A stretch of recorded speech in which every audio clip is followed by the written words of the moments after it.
খাগড়াছড়িতে Changi নদী ও দীঘিনালায় মাইনী নদীর পানি বৃদ্ধি পেয়ে এলাকার ৮টি গ্রাম পানিতে ডুবে গেছে।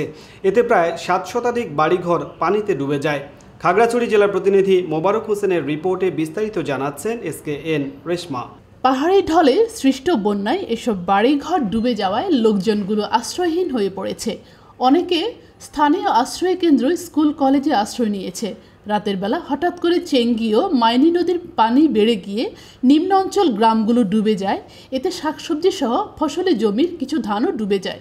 জেলা সদরের গরুবাজার, সবজি বাজার সড়ক দুটো পানির নিচে।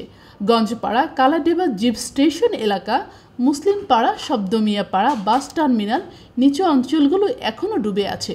দীঘিনালার মাইনী নদীর পানি বৃদ্ধি পেয়ে মেরুং, হাজাছড়া, ছোট মেরুং ও বেতছড়ি সহ বিভিন্ন নিম্নাঞ্চলের গ্রামগুলোতে পানি ঢুকে পড়েছে। টানা বৃষ্টিতে বিভিন্ন স্থানে পাহাড় ধসেরও সৃষ্টি হয়েছে।